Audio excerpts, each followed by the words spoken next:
Hello, in this video we're going to go over how to set up the client file section of your version of EmpowerDB, and specifically how to do it with these variable folders. So variable folders, it's kind of a little bit of a maybe mishy-mashy name, but when you're setting up variables within EmpowerDB, and I'll kind of show you kind of how you would go about doing this. When we go to database administration, we would go to our all client page, go to the structure. We can come in here and we can create new variables and say this is going to be a file upload type variable, just like that.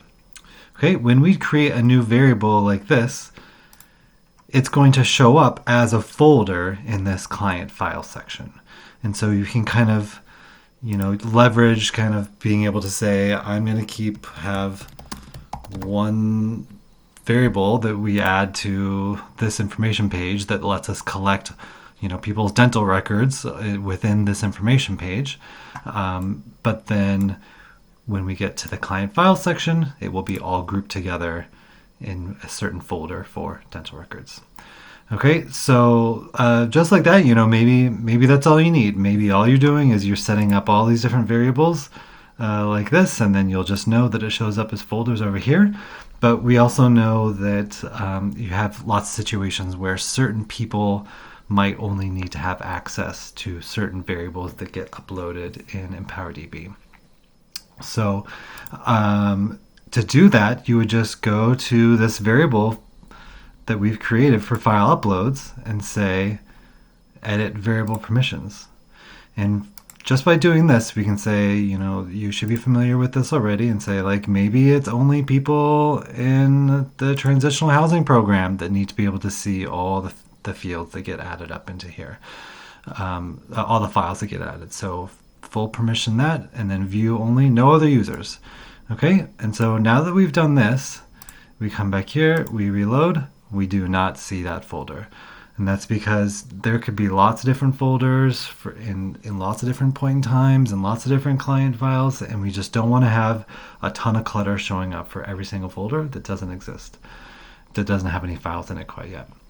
So we can upload a new file, and we can say choose the file or files that we want to upload to this account, and then we can say, okay, we're actually uploading it into the dental records folder.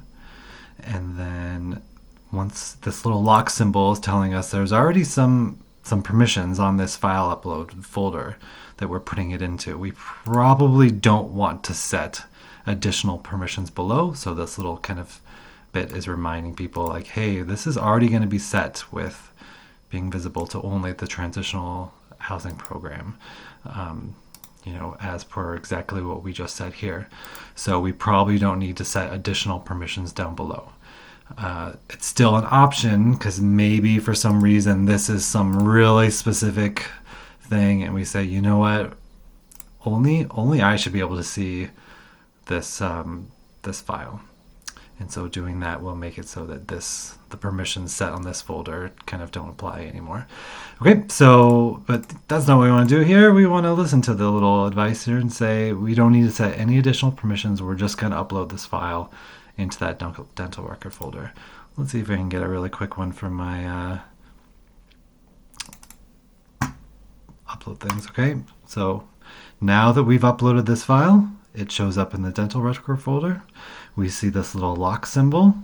We can click on that lock symbol. It's reminding us that only people in the transitional housing program will see this folder, and thus only those people will be able to see those files. And the other way that we can go about, like if you're like, you know what, I really do want to see all the different folders that could potentially exist for this client, we can click this button here, show empty variable folders, and then now it says, okay, these are the empty ones that we couldn't see quite before.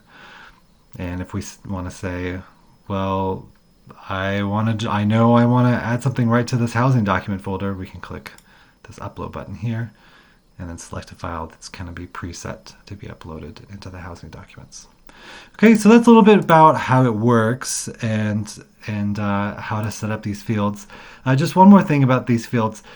If you want, you can create a whole bunch of variables to act as folders here, but only create them on the all client data page and actually don't add them to any information page.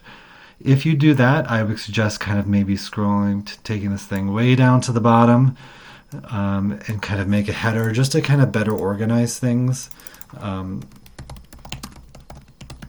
your all client data page, so that other people, it just makes sense. Organizing, it's good. And then so you don't have to actually include this on the other information pages, and it will still show up as a folder in this view here. So maybe your staff are just very well trained that they've got to do a thing, go to the client file section. Where is it? Oh, right here. Go to the client file section and then upload to whatever that folder was that you created but didn't put on an information page anywhere. So that's a totally fine way of doing it as well. And finally, the other totally fine way of doing it is to say, EmpowerDB support, can I tell you what we want to have happen, and then you do it, and then we do it for you. So that's totally acceptable too. So just let us know what you need. We're happy to help. All right. Thanks. Bye.